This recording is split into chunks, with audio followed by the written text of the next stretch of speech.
This is Prince Sharma. Welcome you all to my YouTube channel Learn to Educate. दोस्तों, पिछले lecture में हमने simple sentence को समझा, सिंपल सेंटेंस को जाना। आज हम इंग्लिश की बैकबोन यानी रीढ़ की हड्डी टेंस को करेंगे। दोस्तों, आपको पता है इंग्लिश ग्रामर में टेंस कितना इंपॉर्टेंट रोल प्ले करता है। अगर आपके घर में कोई मेहमान गेस्ट आपके अंकल ताऊ बाहर से आते हैं तो वो एक ही बात पूछेंगे, बेटा इंग्लिश आती है? अगर आप कहेंगे हाँ, तो वो कहेंगे क्या इंग्लिश में टेंस आते हैं? और आप वहीं रुक जाते हो, क्योंकि टेंस अक्सर मैंने देखा है बहुत से बच्चों की कमजोरी है, या तो वो टेंस समझना ही नहीं चाहते या फिर उन्हें अच्छे से समझाया नहीं गया। फ्रेंड्स, हम टेंस को बिल्कुल बेसिक से समझेंगे, एक एक कंसेप्ट को क्लियर करेंगे। तो चलिए स्टार्ट करते हैं। टेंस होता क्या है? फ्रेंड्स, टेंस वर्ड टेम्पस से निकला है। टेम्पस का मतलब होता है टाइम, और फिर टाइम से बना टेंस। टेंस को हिंदी में काल कहते हैं, आप सबको पता है। टेंस तीन प्रकार के होते हैं, या फिर हिंदी में कहूं तो काल तीन प्रकार के होते हैं: वर्तमान, भूतकाल और भविष्य। उसी प्रकार इंग्लिश में प्रेजेंट टेंस वर्तमान काल, पास्ट टेंस भूतकाल और फ्यूचर टेंस यानी भविष्य काल। फिर हर एक कैटेगरी की चार चार सब कैटेगरी होती हैं। जैसे प्रेजेंट टेंस की आगे चार सब कैटेगरी है: present indefinite, present continuous, present perfect और प्रेजेंट परफेक्ट कंटीन्यूअस। ऐसे ही पास्ट की चार सब कैटेगरी है और ऐसे ही फिर फ्यूचर की चार सब कैटेगरी है। मतलब टोटल टेंस के तीन पार्ट हैं और आगे चार चार, मतलब टोटल 12 सब पार्ट में डिवाइड है। आज से हम अपना प्रेजेंट इंडेफिनिट को सब कैटेगरी को स्टार्ट करेंगे। तो स्टूडेंट्स, सबसे पहले हम करेंगे प्रेजेंट टेंस की सब कैटेगरी प्रेजेंट इंडेफिनिट टेंस। तो बच्चों, जैसा कि नेम से ही क्लियर है, इंडेफिनिट। इंडेफिनिट क्या होता है? जो निश्चित ना हो। प्रेजेंट इंडेफिनिट टेंस वह टेंस है जिसमें एक निश्चित समय नहीं दिया होता। आप इसकी पहचान कैसे करेंगे? इसके मेन वर्ब के लास्ट में, अंत में आपको मिलेगा ता है, ते है, ती है। यानी जैसे मैंने कहा राम खेलता है, यहां ये आपको ता है, यह बताएगा कि यह प्रेजेंट इंडेफिनिट टेंस है। सीता गाना गाती है, या मैंने कहा वह स्कूल जाता है, वह खाना खाता है। यह सब प्रेजेंट इंडेफिनिट टेंस में आते हैं। फिर हम करेंगे स्टूडेंट्स, इसकी फॉर्मेशन कैसे होती है, इसको कैसे बनाया जाता है। बिल्कुल ध्यान से समझे, बेसिक से। मैं आपको गारंटी देता हूं कि आपको सिर्फ पहले प्रेजेंट टेंस को अच्छे से कर लीजिए, पास्ट और फ्यूचर में बिल्कुल भी मेहनत नहीं लगेगी। आप कैसे करेंगे?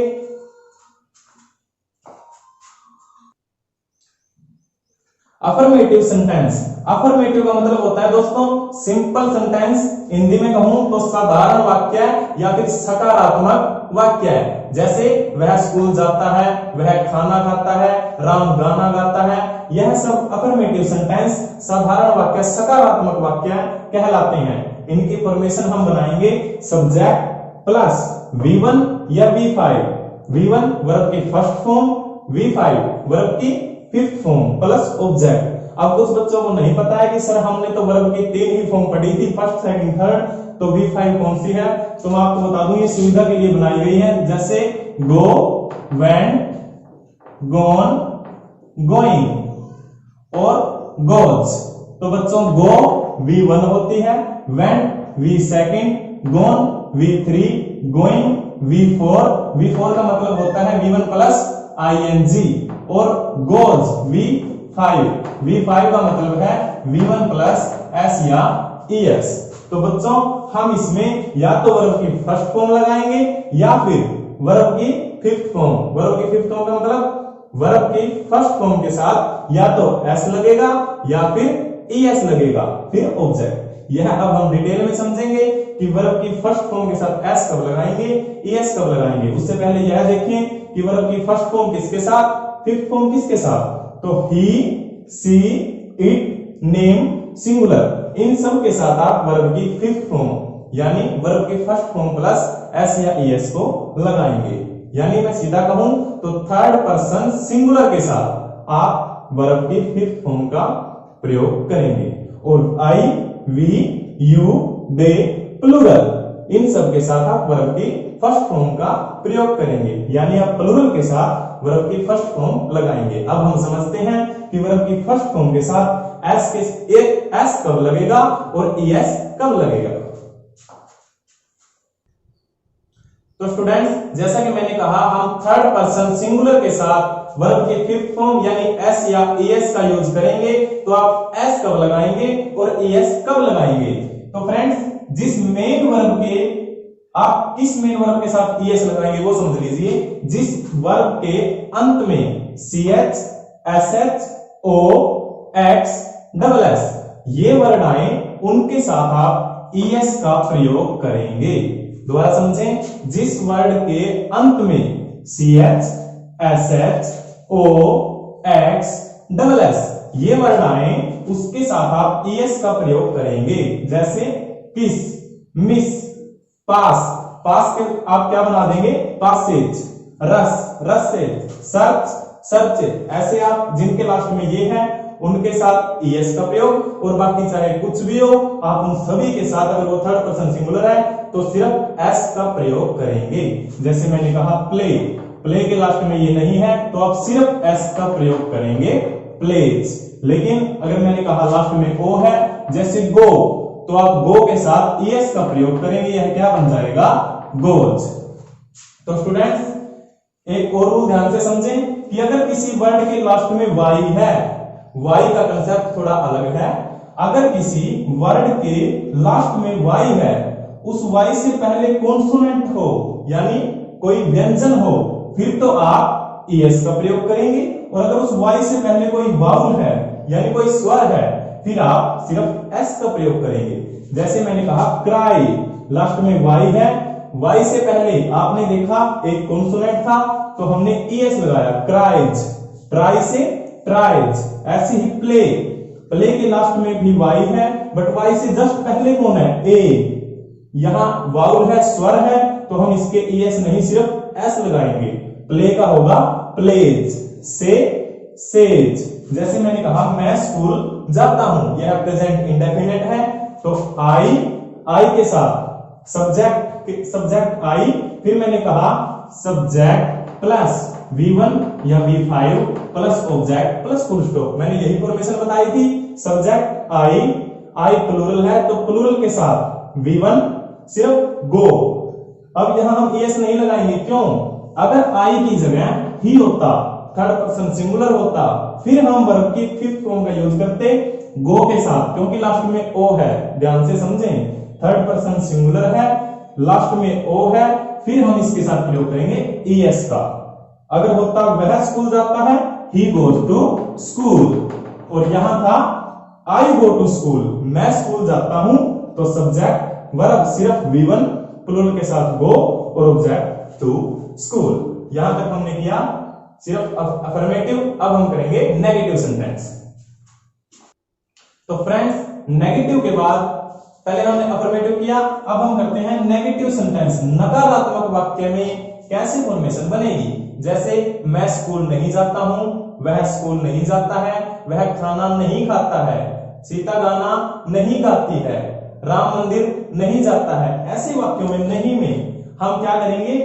प्रेजेंट इंडेफिनिट टेंस में हेल्पिंग वर्ब का यूज होगा, और प्रेजेंट इंडेफिनिट टेंस की हेल्पिंग वर्ब होती है डू और डज। फ्रेंड्स, ये बात याद रखेंगे कि हेल्पिंग वर्ब डू और डज का प्रयोग प्रेजेंट इंडेफिनिट टेंस में सिर्फ नेगेटिव और इंटेरोगेटिव यानी प्रश्नवाचक वाक्यों में ही किया जाएगा। सकारात्मक वाक्य यानी अफर्मेटिव सेंटेंसेस, सिंपल सेंटेंसेस में हेल्पिंग वर्ब डू और डज का प्रयोग नहीं किया जाता है, सिर्फ नेगेटिव और इंटेरोगेटिव में। नेगेटिव की फॉर्मेशन क्या होगी? सब्जेक्ट प्लस डू या डज में से कोई एक plus note plus V1 plus object. अब आप यह बात भी याद रखेंगे कि डू और डज के आने के बाद हमेशा सिर्फ और सिर्फ V1 का प्रयोग किया जाएगा। आप यहां भूल जाएंगे कि V5 वर्ब की फर्स्ट फॉर्म के साथ एस या ईएस किसके साथ लगाना है, किसके साथ नहीं, वो सब झंझट खत्म। वो V1 के साथ एस या एस सिर्फ और सिर्फ पॉजिटिव सेंटेंसेस सकारात्मक वाक्य में लगाना है। नेगेटिव और इंटरोगेटिव में डू डज जब आएगा, डू और डज अपने आप में बब्बर शेर है, अपने आप में सर्वोसरे हैं। इनके बाद कभी भी V5 नहीं आएगी, सिर्फ और सिर्फ V1 आएगी। अब बात आती है डू किसके साथ और डज किसके साथ। तो friends he, she, it, name, singular इन सब के साथ जैसे हमने es लगाया था, es किसके साथ है, डज के साथ है। इन सब के साथ अफर्मेटिव में es आया था, तो अब डज es वाला आएगा। सिंगुलर थर्ड पर्सन सिंगुलर के साथ डज और आई, वी, यू, दे प्लूरल इन सब के साथ डू का प्रयोग करेंगे। यानी सीधा सीधा कहूं तो थर्ड पर्सन सिंगुलर के साथ डज और प्लूरल के साथ डू का प्रयोग किया जाएगा। कब? सिर्फ और सिर्फ नेगेटिव और इंटरोगेटिव सेंटेंसेस में। जैसे मैंने कहा वह स्कूल नहीं जाता है। सब्जेक्ट हमने देखा ही, फिर हेल्पिंग वर्ब डू या डज में से कोई एक, थर्ड पर्सन सिंगुलर था ही, तो इसके साथ हमने लगाया डज। ही डज, फिर नोट, फिर V1 go, object to school, वह स्कूल नहीं जाता है। He does not go to school. अगर मैं कहता मैं स्कूल नहीं जाता हूं तो सब्जेक्ट आई प्लूरल है, आई के साथ do, I do not go to school, वह मंदिर नहीं जाता है। He does not go to temple. Ram खाना नहीं खाता है, Ram does not eat food. सिर्फ आपको याद रखना है नेगेटिव में आप सब्जेक्ट के बाद हेल्पिंग वर्ब डू या डज का प्रयोग करेंगे, सिंगुलर के साथ डज, प्लूरल के साथ डू और उसके तुरंत बाद नॉट। ऐसे ही हम करते हैं इंटेरोगेटिव सेंटेंसेस यानी प्रश्नवाचक वाक्य। आप कैसे बनाएंगे? सबसे पहले WH वर्ड जो मैं सिंपल सेंटेंसेस में करवा चुका हूं, जैसे कौन, क्या, कब, कहां, what, when, where, why, who, how, ये सब WH फैमिली के वर्ड होते हैं। अगर ये हैं तो सबसे पहले, अगर नहीं है तो आप स्टार्ट करेंगे डू और डज हेल्पिंग वर्ब से। प्रश्नवाचक इंटेरोगेटिव सेंटेंसेस में डू और डज सबसे पहले आ जाएंगे, फिर सब्जेक्ट। अगर वाक्य नेगेटिव है प्रश्न के साथ साथ, जैसे क्या वह स्कूल नहीं जाता है, अगर नहीं है तो सब्जेक्ट के तुरंत बाद नोट, और अगर वो सिंपल इंटेरोगेटिव है जैसे क्या वह स्कूल जाता है, क्या वह खाना खाता है, फिर आप नोट का प्रयोग नहीं करेंगे। Do does plus subject plus object plus question mark.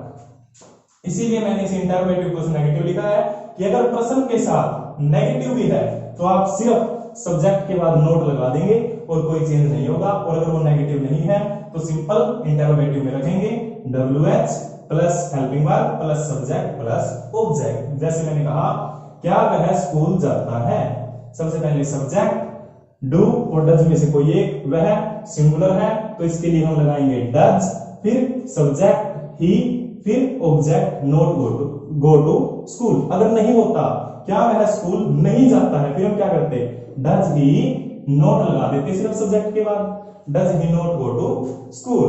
क्या मैं खाना नहीं खाता हूं, मैं के साथ आई के साथ do I not eat the food.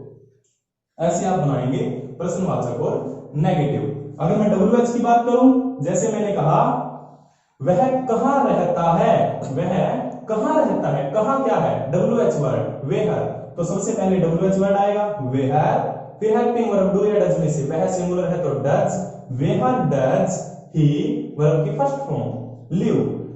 Do और डज चाहे नेगेटिव में आए या इंटेरोगेटिव में, ये अपने आप में मैंने कहा बब्बर शेर है, इनके बाद वर्ब का कोई भी रूल फॉलो नहीं होगा, ये अपने साथ सिर्फ और सिर्फ V1 को लेंगे। डू और डज चाहे नेगेटिव में या इंटेरोगेटिव में वर्ब की फर्स्ट फॉर्म को ही साथ में लेते हैं। तो फ्रेंड्स ये था हमारा आज का प्रेजेंट टेंस की पहली सब category present indefinite tense. Next lecture में हम इसका यूज करेंगे, इसके रूल करेंगे कि प्रेजेंट इंडेफिनिट टेंस को कहां कहां प्रयोग किया जाता है।